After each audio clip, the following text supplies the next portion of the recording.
A raindrop's disappearing friend. Have you ever been in the middle of the most wonderful game with your best friend, and suddenly they had to go home? That big, empty feeling that's left behind can be so tricky.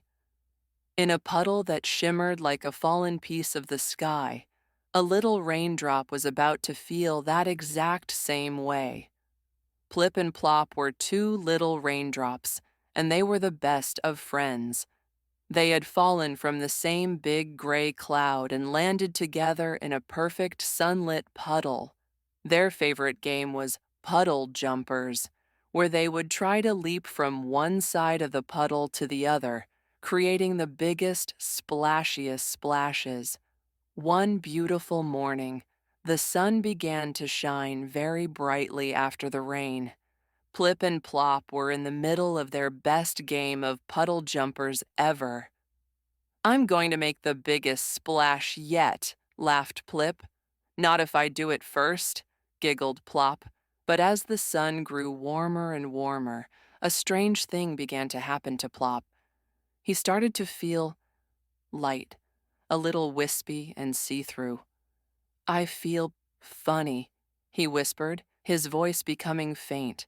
Before Plip's very eyes, his best friend began to float up, up, up into the air, becoming a tiny, misty cloud that drifted away into the big blue sky. Plop had evaporated. Plip was all alone. The puddle suddenly felt huge and empty. The game wasn't fun with only one player. A big, lonely, disappointed feeling washed over him. He sat in the middle of the puddle, his own reflection looking back at him sadly. "My friend is gone," he whispered. "The fun is over." Just then, a wise old willow tree that dipped its long, gentle branches into the puddle seemed to rustle its leaves. "The fun is not over, little one," the tree whispered, its voice like the sound of a soft breeze. "It has just changed." "But I can't play puddle jumpers by myself," Plip said sadly. "No," said the willow tree, "but a puddle is not just for jumpin'. Look closer. What else can you see?" Plip looked.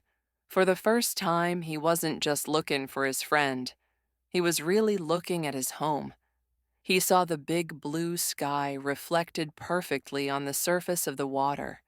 He saw one of the willow's own green leaves floating gently on top of him, like a little boat.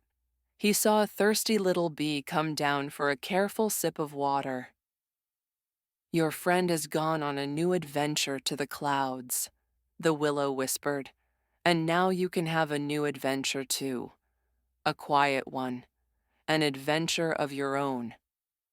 Plip thought about this. He couldn't play his favorite game, but maybe there was a new game to discover. He gently pushed the little leaf boat from one side of the puddle to the other. It was a calm, peaceful game. He watched the reflection of the clouds make funny faces in his own watery mirror. It was a silly, quiet game. He wasn't lonely anymore. He missed his friend, but the big, disappointed feeling had been replaced by a small, peaceful feeling of discovery. He had learned that it's okay to feel sad when a friend has to leave, but that the end of one game is often just the beginning of a new, unexpected adventure. And while the little raindrop learned how to find a new game when he was all alone, a little gnome in a magical garden was about to learn a very different lesson about what happens when a little mistake is hidden by a big lie. Subscribe to Storiella so you don't miss his big adventure.